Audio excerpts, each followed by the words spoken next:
महाराष्ट्राची राजकारणाची परंपरा नेहमीच घटनेंनी गाजत आहे. कधी सत्तेसाठी संघर्ष, कधी विचारासाठी, तर कधी व्यक्तिपूजेवरून उठलेला वाद. शिवसेनेचा दसरा मेळाव्याला नेहमीच एक ऐतिहासिक स्थान आहे.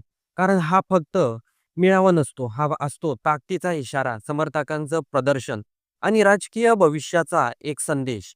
यंदा मुंबईतील नेस्को सेंटरमध्ये उपमुख्यमंत्री एकनाथ शिंदे यांनी आपला दसरा मेळावा घेतला. हजारोंच्या संख्येने शिवसैनिक जमले, घोषणाबाजी झाली, ताकदीचं प्रदर्शन झालं. पण या मेळाव्यातलं खरं आकर्षण काय? तर उपमुख्यमंत्री एकनाथ शिंदे यांचं जोरदार भाषण आणि त्याआधी झालेलं रामदास कदम यांचं खळबळजनक विधान. रामदास कदम यांनी केलेला आरोप, त्यांनी विचारलेले प्रश्न, त्यांनी उचललेले मुद्दे हे फक्त राजकारणापुरते मर्यादित नव्हते, तर हे आहेत अशा गोष्टी ज्या थेट शिवसेनेच्या मुळाशी धडक देतात.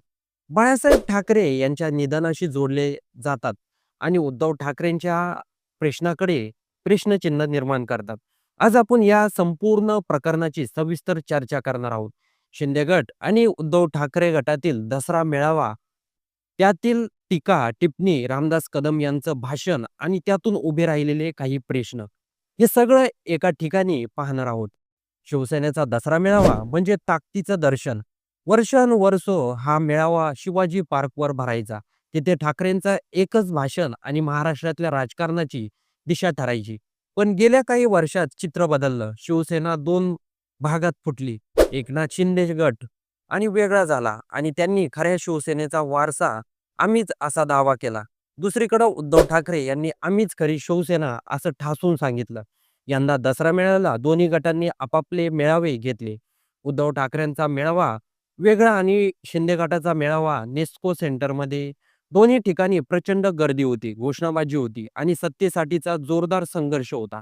उपमुख्यमंत्री एकनाथ शिंदे यांनी आपल्या भाषणात उद्धव ठाकरे यांच्यावर जोरदार टीका केली. शिंदे म्हणाले, आम्ही बाळासाहेबांच्या विचारासाठी बाहेर पडलो, तुम्ही मात्र सोनिया गांधी, शरद पवार यांच्या कुशीत जाऊन बसलात. बाळासाहेबांचा हिंदुत्वाचा वारसा तुम्ही संपवला, आम्ही तो वाचवला. शिंदे यांनी थेट उद्धव ठाकरेंना लक्ष केलं.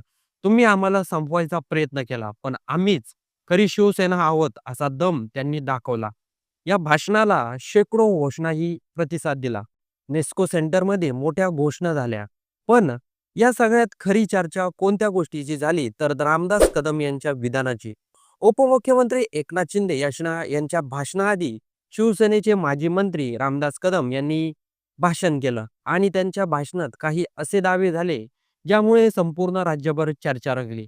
रामदास कदम म्हणाले, शिवसेना प्रमुख बाळासाहेब ठाकरे यांचं निधन नेमकं कधी झालं आणि त्याचा मृतदेह 2 दिवस मातोश्रीवर का ठेवण्यात आला याचा तपास व्हावा. मी हे जबाबदारीनं सांगतो आहे. त्या काळात 8 दिवस मातोश्रीच्या दारात बसलेलो होतो. मला सगळं माहिती आहे. तरीही प्रश्न पडतो, 2 दिवस मृतदेह का ठेवला? डॉक्टर होते, त्यांनी काय सांगितलं आणि त्यावेळी नेमकं काय घडलं हे ऐकताच सभागृहात एकच खळबळ माजली. कारण हे विधान फक्त राजकीय नव्हतं, हे थेट बाळासाहेब ठाकरे यांच्या निधनाशी, मातोश्रीच्या गुपिताशी संबंधित होते. रामदास कदम यांनी इतकंच नाही तर बाळासाहेबांच्या मृत्यू पत्राबाबतही प्रश्न उपस्थित केले. ते म्हणाले, मला कोणीतरी सांगितलं होतं की मासाहेबांच्या हाताचे ठसे घेतले गेले होते.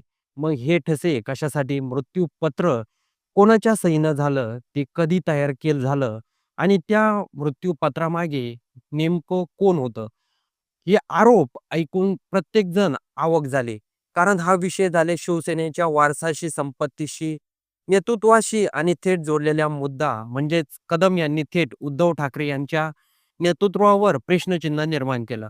तुम्ही आम्हाला काय शिकवणार? शिवसेना आम्ही उभा केली, आम्ही तुरुंगात गेलो, लढलो, पण तुम्ही आम्हालाच संपवलं.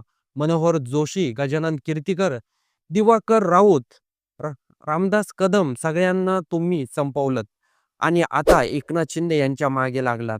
या शब्दांनी त्यांनी उद्धव ठाकरेंवर टीका केली, हल्ला चढवला. म्हणजे दसरा मेळावा हा फक्त ताकदीचं प्रदर्शन राहिला नाही, तर तो कडव्या आरोप प्रत्यारोपाचा मंच बनला. शिवसेनेचा वारसा कोणाचा? बाळासाहेबांची खरी शिवसेना कोण चालवतं? उद्धव ठाकरे की एकनाथ शिंदे? हा प्रश्न अजूनही तीव्र होणार आहे. शिवसेनेचा दसरा मेळावा हा नेहमीच राजकारणाच्या इतिहासात नोंदवला जातो. पण यंदा या मेळाव्याने आणखी वेगळी ओळख मिळवली आहे. एकनाथ शिंदे यांनी ताकदीचं दर्शन घडवलं. उद्धव ठाकरे यांच्यावर जोरदार हल्ला केला आणि रामदास कदम यांनी मातोश्रीतील गुपितांवर बोट ठेवून संपूर्ण महाराष्ट्राचं लक्ष वेधलं. आता या विधानावर पुढे काय होईल? तपास होईल का? की विषय राजकारणापुरताच मर्यादित राहील? हे पाहून महत्त्वाचं ठरणार आहे. पण एवढं नक्की, की दसऱ्याच्या या मेळाव्याने पुन्हा एकदा महाराष्ट्रातील राजकारणातला हादरून टाकला आहे. तर या संपूर्ण घडामोडीबद्दल राज ठाकरे, उद्धव ठाकरे आणि एकनाथ शिंदे यांच्याबद्दल तुमचं काही मत असेल, तर कमेंट बॉक्समध्ये नक्की नोंदवून जा.